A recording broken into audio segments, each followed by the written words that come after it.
In terms of the mental health sinking fund, I think a lot of our listeners may not be familiar with the term sinking fund. So, what is it? And then why do you need it specifically for mental health? If you are experiencing a mental health challenge, you don't always know when that's going to show up. And for a lot of folks, it might result in a lot more spending, maybe because you don't have the capacity to cook. So you're ordering takeout a lot more. Or maybe you need to go see your therapist more often during a few months. And so that's an additional cost that you didn't budget for. And so having a mental health sinking fund where you're incrementally putting money into this account every month for those times that you are really struggling, it's just relieving you of the stress of struggling about money during that time.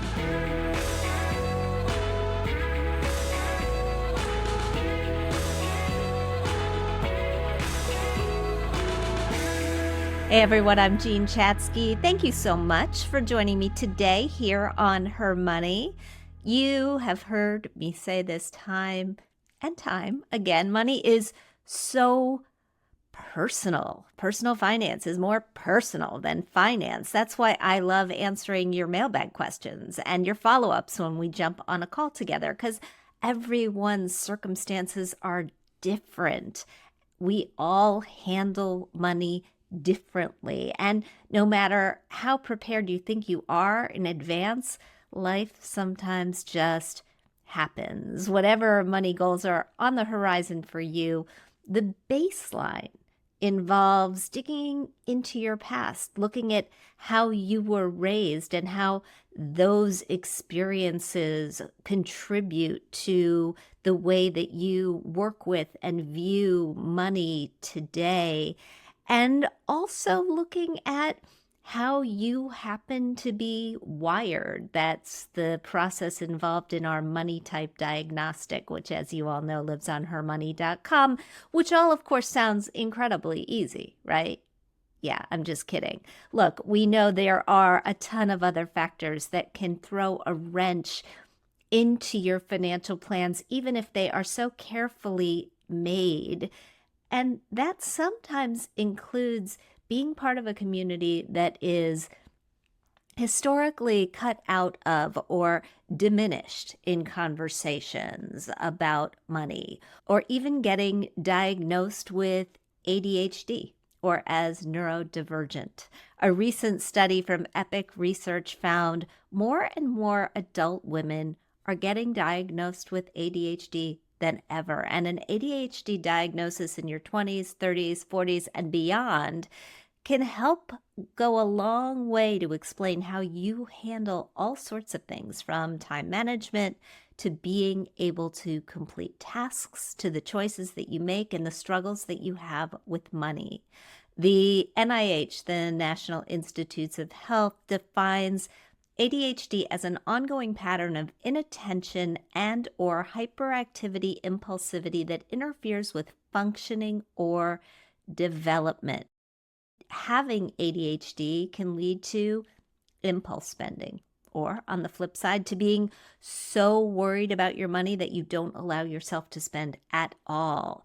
It doesn't mean you're bad with money, though. It just means that your brain is different and that you need different tools. This is not something that we have talked about before on this show, but I am really delighted to dive into it today with my guest, Ellyce Fulmore, who says, if you have ADHD, you can hack your brain to make money management not only something that you want to prioritize, but you can actually make it fun.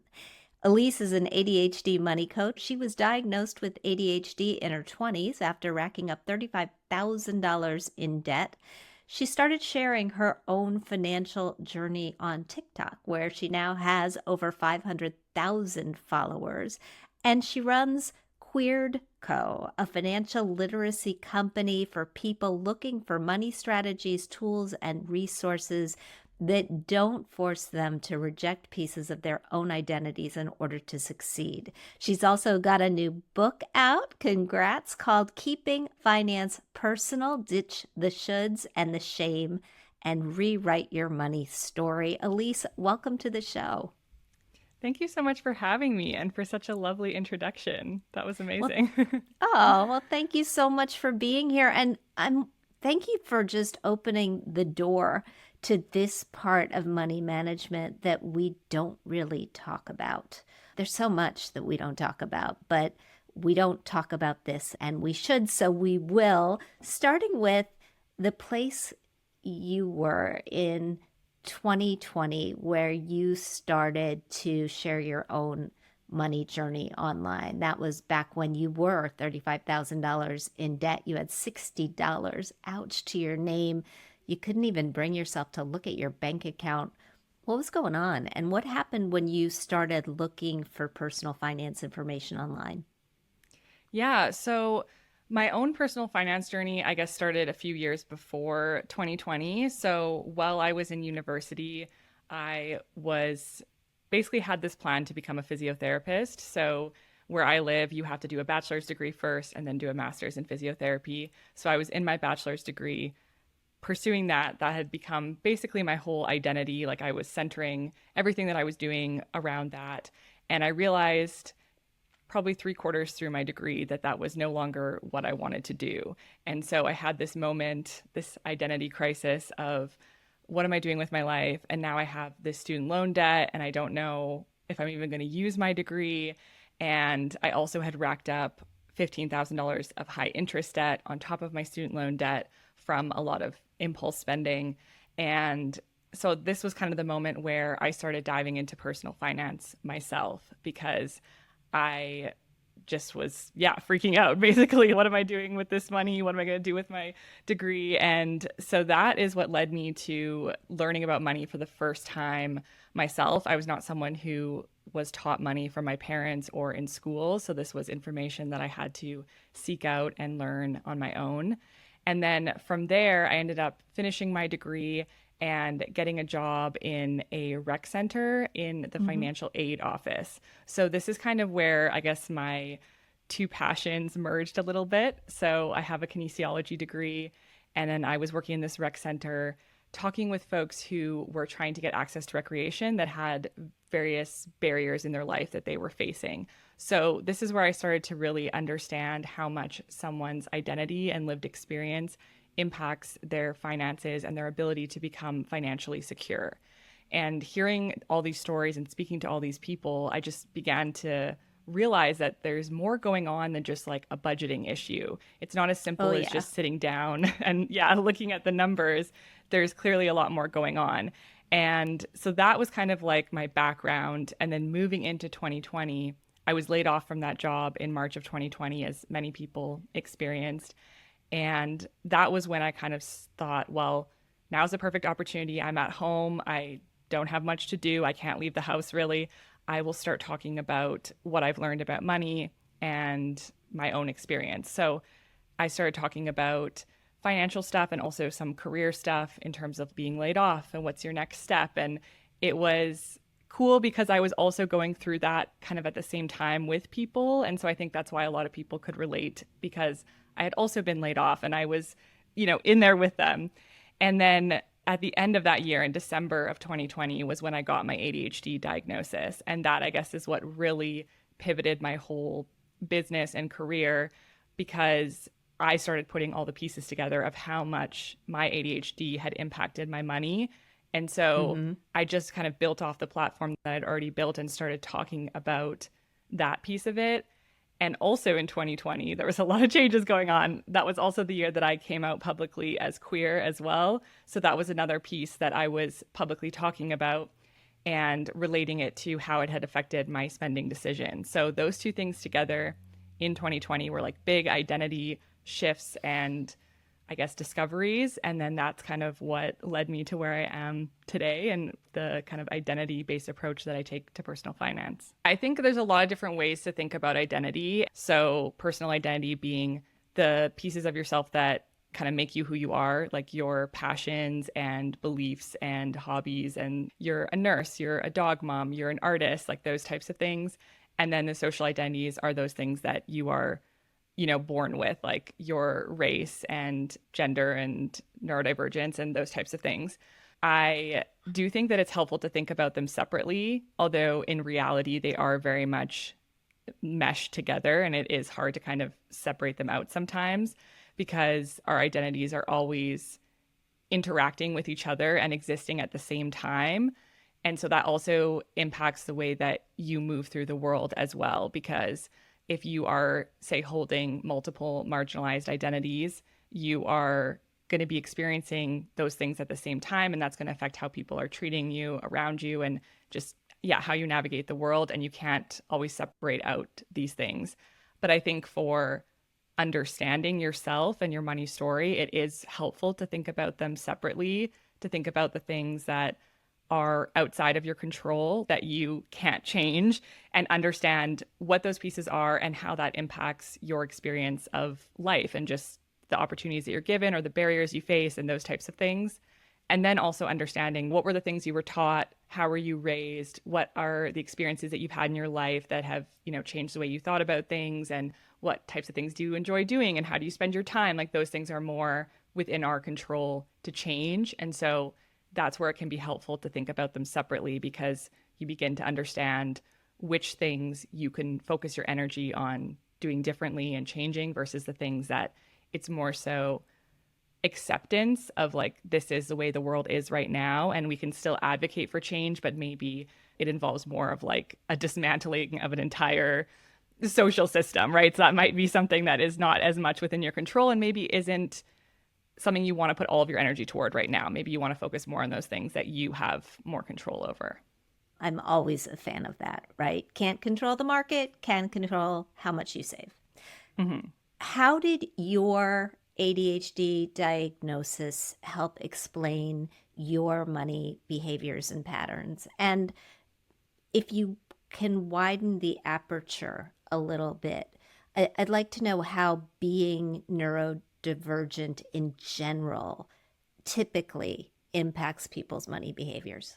So for me personally, I had gotten to the point where I would consider myself very financially literate, and I knew all the quote unquote right things to do, and I knew the steps to build wealth and these types of things. And so I was doing all these things and following this formula, and I felt like I had all the information, but things still weren't quite clicking. I was still really struggling with impulsive spending, and I was still really struggling with sticking to a budget. I could make the plan, but then the system to kind of execute that plan would fall apart. And there was also other things like forgetting to do things and putting things off that were overwhelming. And I never really understood how much those things connected to my money until I got the ADHD diagnosis. And in my university degree, I did a lot of like research classes and things like that. So I'm just naturally someone who loves doing a lot of research and is very curious. So I basically immediately was looking into that connection between ADHD and money, because I was talking about money online and I was like, I think this would be connected because I know that it affects things like executive function and impulsivity. And so how would this connect? And there is shockingly little research on it, but there is enough to kind of understand how these things affect our finances. So for me, it was definitely the impulsivity, specifically impulse spending, was a big one and something that felt very out of control to me. And it was essentially a coping mechanism, I think, that I used a lot. So anytime I was feeling understimulated or bored or stressed out or anything like that, it was a way to feel some control again, even though it was out of control spending, which is interesting. So that was a big one. And then, like I mentioned, time management was also a huge one. So I've given the example a lot of in university, I was constantly running late in terms of like my alarm would go off 10 minutes before I had to leave the house. I'm like running around frantically, and I would not have time to pack my lunch or make my coffee at home, even though I had like planned those things. So then as a result, I was very often buying coffee and lunch at school. So 5 days a week, that obviously adds up quite quickly.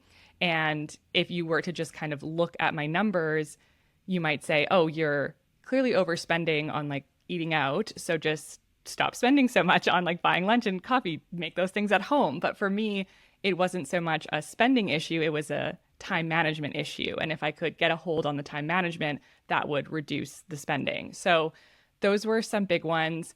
And in terms of like zooming out, I would say for neurodivergent folks, an important thing to understand is that neurodivergence is an umbrella term. So there's a lot of different things that fall underneath that, like ADHD, autism, bipolar, a lot more, dyslexia, dyspraxia, all of those things. So they're going to affect people differently. But one of the main common threads through all of them is an impact to your executive function. So your executive function is a set of cognitive processes in your brain that are responsible for essentially like planning things, scheduling things, reaching goals, and you can think of it as like the project manager. So it's kind of overseeing how everything's going to work, how all the pieces come together, what you need to do, when you need to do it, those types of things. So if you have an impact to your executive function, that's going to impact your ability to manage your time, to schedule things, to plan out goals, to execute on goals, all of those things. So it commonly shows up in finances with things like forgetting to pay bills, having late or missed bill payments, which can have a hit to your credit score. It can be, again, the time management. Maybe you miss an appointment and you have to pay a late fee or a cancellation fee, or you forget to pay a $20 parking ticket and now it's a $60 parking ticket. Forgetting to plan ahead for things, and maybe that results in additional costs because, I don't know, you didn't pack a rain jacket on your trip and now you have to buy a new rain jacket. Just so many different things. So if you think about all the things that executive function is involved with, it's almost everything that we do in our lives, and it's involved in everyday things all day, every day. We're using our executive function. So when we're experiencing executive dysfunction, it has a really big impact, and it affects basically every area of your finances. And then another big one is the impulsivity that I talked about. So for folks with ADHD, there actually is less of an impulse control happening in your brain. So basically more impulses are going by unchecked. So typically your brain has almost like a gate where when you have an impulse to do something, your brain is kind of thinking, maybe not. Maybe that's not the best thing to do right now. Maybe that's not totally safe. It stops some of these impulses. But with folks with ADHD, a lot more goes by unchecked. So there's not that same gate that's stopping some of these maybe dangerous or very impulsive decisions. And so as a result, you might struggle more with impulsive spending, not thinking through the things you're doing. Maybe that's like speeding and getting speeding tickets. And yeah, different things like that. What is so impressive about you is that you came up with this 5-account system that you said literally changed your life. Let's go through it because I think it might just work for other people. Yeah. So I'm not even being dramatic when I say that this literally changed my life, because it was the first time that I felt in control of my finances and that I was able to consistently stick to a budget, consistently reach my savings goals, like consistently do these things that I've been trying to do for years. So basically what the 5-account system is just a way to organize your money that to me just works better for my brain and feels more manageable. So I was somebody who had one checking account and one savings account at the bank that my parents banked at, that I opened up when I was like, I opened the checking account at 13 or something like that. And it was the one account that I used for everything. So my checking account was the account that I paid my bills from. It was where my paycheck went into. It was where I did all of my spending. And as a result, I was relying on doing mental math to think, okay, I have $200 left in this account. Have I paid this bill? Have I paid my phone bill yet? Have I paid my internet yet? Can I spend this $200? And as you can imagine, I made a lot of mistakes because, trying to do that math and not having like a visual or anything that I was going off of, I would have. Right. The math just isn't mathing. Yeah. Yes. It's not mathing. And so, I would often spend money and then a bill would come out and there'd be an NSF fee. And, a lot of you probably know how that goes. So I created this system to basically silo my money out. And so that there was never a lump sum of money sitting somewhere that didn't have a job or that was available for me to spend. So that way I'm not spending money that I actually want to use for something else. Because I think everyone does this. It's human nature. If you have a lump sum of money sitting in an account and you don't know what that's for, you're probably going to spend it because why not? Yes. So, with this 5 account system, the first account is your hub account. So, the hub account is where your paycheck would get deposited into. And this is where you would actually set up transfers to all the other accounts. So, I'll come back to that in a second. But we have our hub account. Then we have our bill payment account, which is the account that you would pay all of your bills from. And so this would be, you would automate, if you can, automate like your phone bill, your utilities, your insurance to all come out of this account. And the money that's in there is paying for all of those bills. If you are someone who uses a credit card to pay for your bills, you can also do that. And then the money that's in the bill payment account just pays off your credit card. Then we have a spending account. And this is probably the biggest game changer out of all of them. But this is essentially your allowance card. So it is a separate account from all of your other banking where you would transfer on money every month or from every paycheck to spend on whatever you want. So it's basically your fun money.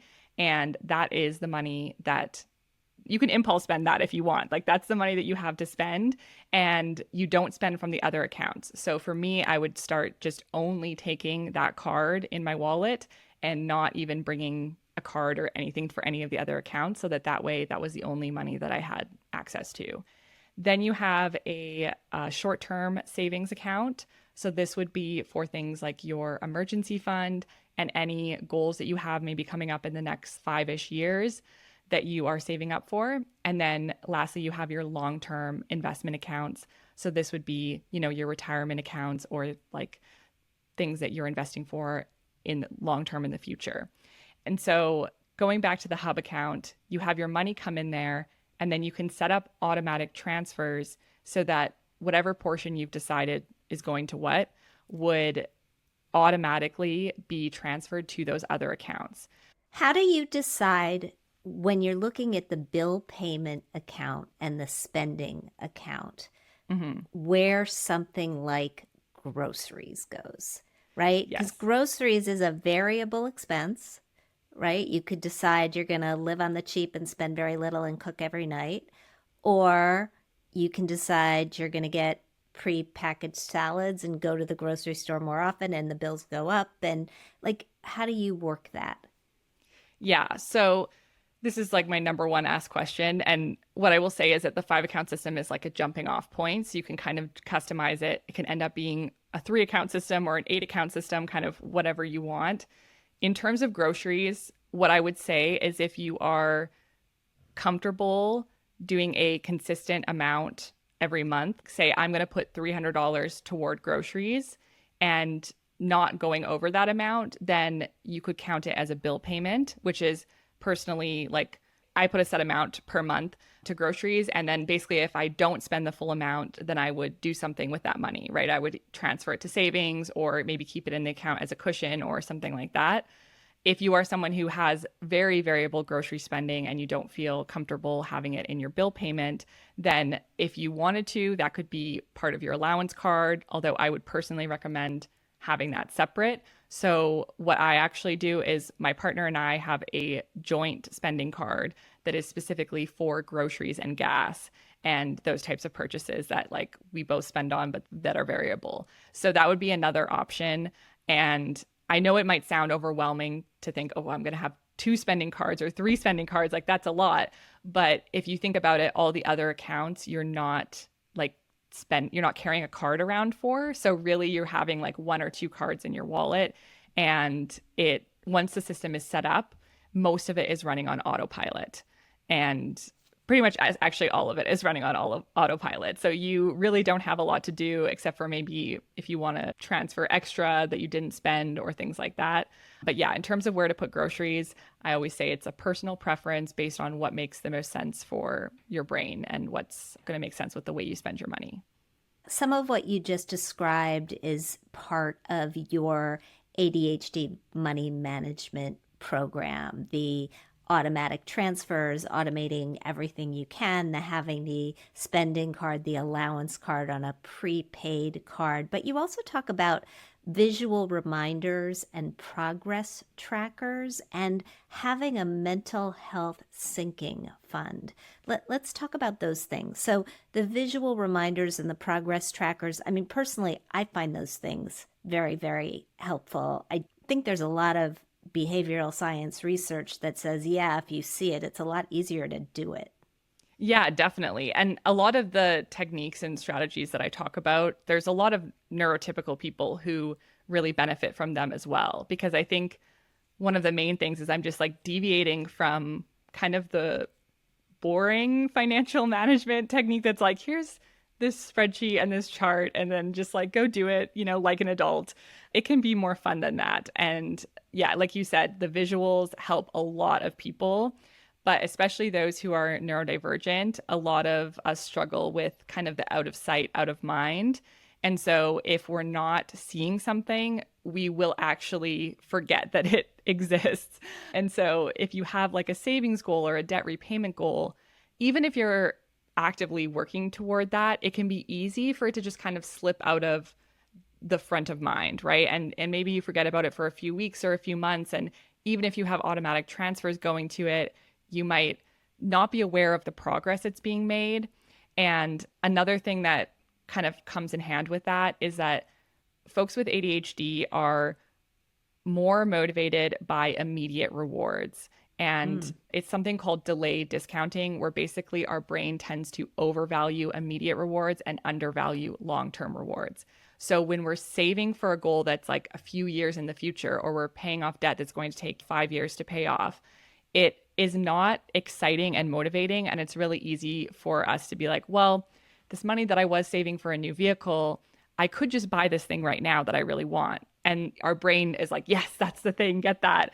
And so bringing in those visual elements allows you to feel the progress more as you're going along. And then also, I always suggest introducing like rewards throughout. So you can have that on your visual progress tracker. Like for every $100 or $1,000 that you save, there's some little reward that you're giving yourself. And that doesn't have to be a monetary reward, but just something that is kind of keeping you more excited and motivated along the way. And it goes beyond even just like the trackers. I also say, if you're someone who struggles with like bill payments, have a calendar, like a bill calendar of like marked off the days that things are due.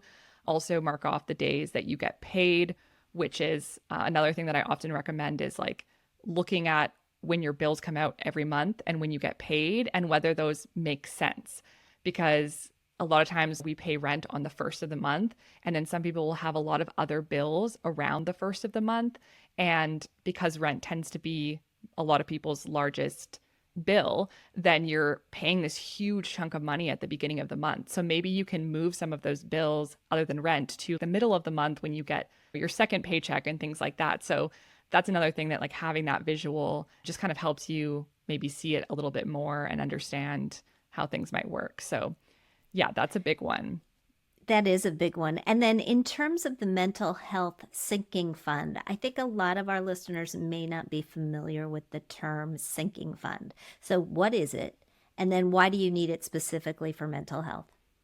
So a sinking fund is basically just a savings account, but it's where you are incrementally saving for a goal by putting aside a set number or set amount of money per month. So you could have, if you have a sinking fund for vehicle maintenance, for example, maybe you're putting aside $5 or $10 a month into this account.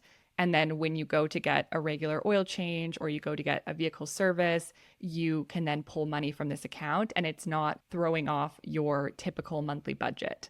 So with a mental health sinking fund, basically, this is something that I recommend for anyone who struggles with any sort of mental health challenges, because we have a lot of unpredictable things that can happen.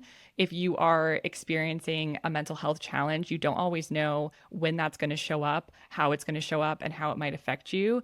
And for a lot of folks, it might result in a lot more spending, maybe because you don't have the capacity to cook. So you're ordering takeout a lot more. Or maybe you need to go see your therapist more often during a few months. And so that's an additional cost that you didn't budget for.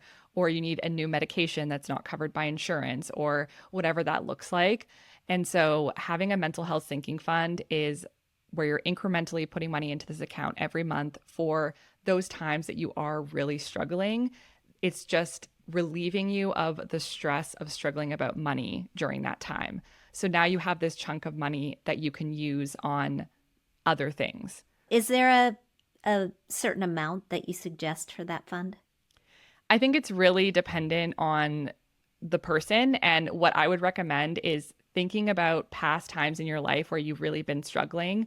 What are the things that you typically spend more money on during those times? And can you come up with an estimate of how much maybe that is? So for me personally, I know that I tend to do more impulsive spending if I'm going through a rough mental health period. So I would kind of think, okay, how much money would I typically spend on one of those impulsive spending things? For me, that's probably like around $100. So I would be like, okay, I want for sure $100 in there. Then I tend to order more takeout. So I'd want to budget maybe another $100 for takeout and just kind of think about it that way. And not that I'm going to spend all of that at one time necessarily, but just having that chunk of money is, yeah, a good kind of protection. And if you're not sure where to start, I would suggest maybe somewhere around $500 is like working towards saving up that amount. And then you can kind of see the first time that you use it, what that kind of looks like and adjust from there. So yeah, that's just like a really great safety net for folks that have mental health challenges because it just allows you to still continue on with your financial goals, still put the same amount you're putting towards savings and debt repayment and not get completely derailed for months. And then it just is, again, one less thing you have to worry about when you're already struggling. Last question, Ellyce. You've been pretty open about the financial struggles that you and your girlfriend have worked on together, have overcome together. How have you approached those challenges, and what do you think the key is in any relationship to getting on the right path? Yeah, so we had some challenges, which I talk about in the relationship chapter of my book, where basically we moved and we knew that my partner had to quit her job when we moved and would get a new job. But what we didn't foresee was that she would be dealing with a lot of trauma and just a lot of mental barriers to going back to work so quickly. And so basically that resulted in her not being able to work for 7 months. And so I was then covering basically 100% of the costs of things. And that was something that like we didn't foresee, we didn't plan for. We've had a lot of money conversations up until this point, but we never, I guess, discussed that.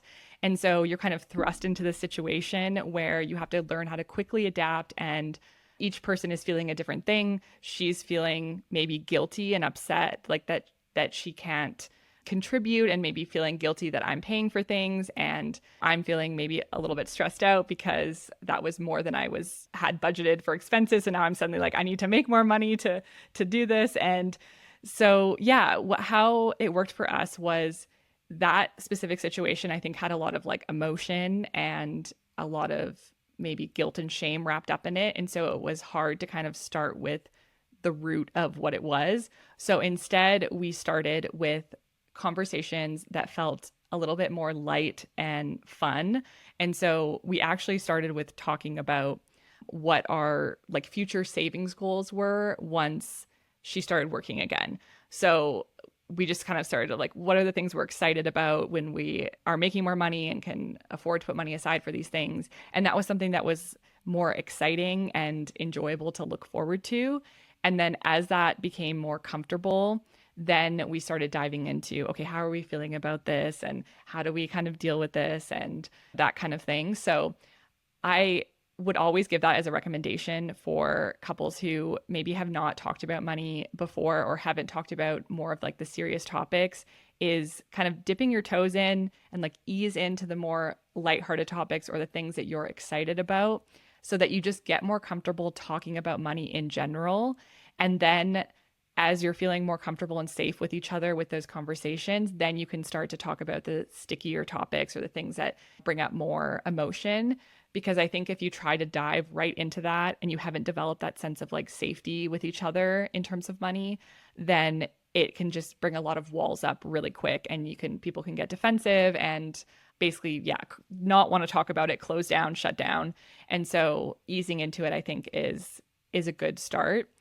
And then Another thing I will say is really important is taking time to understand not only your own money story, but then understand each other's money story. Because even if you grew up in a similar environment and in a similar area, you can have vastly different money stories. So the way that you view money is not going to be the way that everyone does. And you might think that something is like second nature or obvious or like definitely the way things should be done. And you might find that your partner has a very different perspective, and neither is right or wrong. It's really about just like having that compassion and curiosity about each other's stories. And then, talking about, okay, how do these stories work together? How can we find a compromise for how we want to do things? And sometimes it might be that it's just not a match. And that's okay too. But I think having those conversations early on and being like, is this a difference that we can compromise on and reconcile? Or is this something that we are so far apart on that we're just not a match? Because I think a lot of times people ignore some of the big money differences, but they are as big as even deciding to have children, that is a big money decision. But like whether someone wants kids or not, I think people realize that's a deal breaker if I want kids and they don't. But big money decisions are also like, that is a huge part of your life, right? Yep. Does one person want to retire at 40 and one person want to retire at 65? Like that's, is that going to be an issue? Does one person want to own a home and the other person doesn't? There's a lot of things that can really impact how you're living your life. So yeah, those conversations are important either way. Ellyce Fulmore, the book is Keeping Finance Personal, Ditch the Shoulds and the Shame, and Rewrite Your Money Story. Thank you so much for all of this. Yeah, thank you so much for having me.